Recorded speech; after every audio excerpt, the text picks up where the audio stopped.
Given this reaction and their atomic masses, the problem asks us, what is the volume of the gasoline needed to be burned to equal the energy released by all deuterium fuel, given that 1 gallon of gasoline produces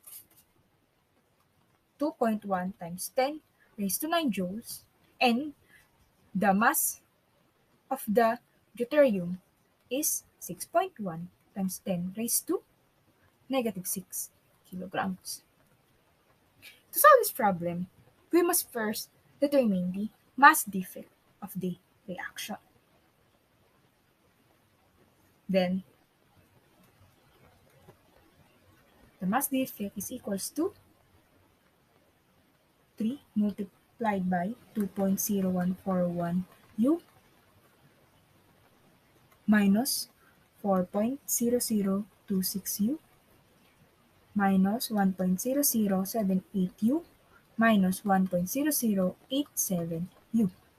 Solving this equation, the mass defect of the reaction is 0.0232 U.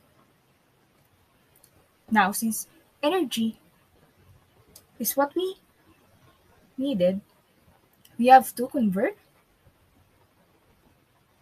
atomic mass unit to joules.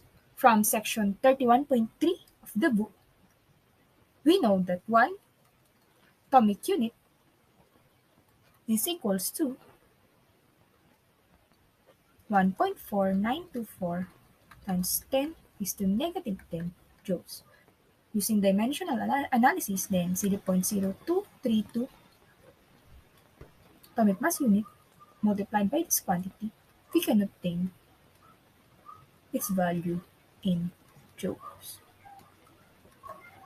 Such, the energy per nuclei is this quantity.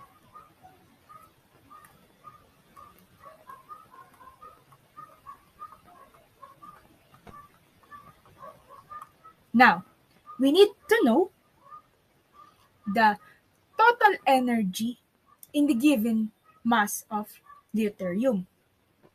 First, we have to know the total number of nuclei in the given mass. As such, for 6.1 times 10 raised to negative 6 kilograms of deuterium, let's convert to grams. This is equal to 6.1 times 10 raised to negative 3 grams multiplied by the Avogadro's constant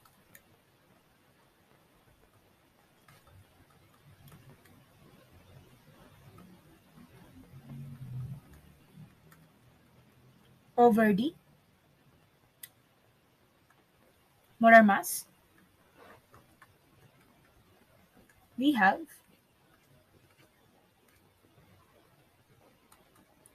1.8 times 10 raised to 21 nuclei. So this is the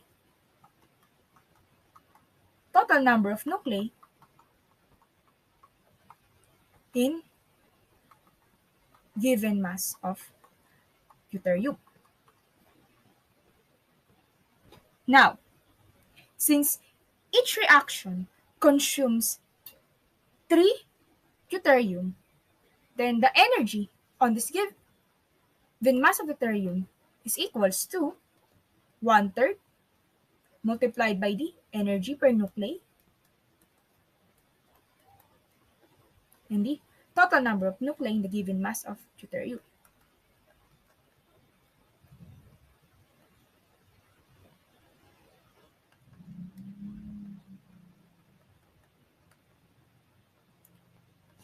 And we have the energy is equals to 2.1 times 10 raised to 9 joules. Now, to determine the volume of the gasoline needed to be burned to equal the energy released by deuterium fuel, we just have to multiply the energy on the given rate, which is this energy multiplied by 1 gallon of gasoline per 2.1 times 10 raised to 9 joules of energy it produces. Then, the number of gallons of gasoline needed is 1 gallons.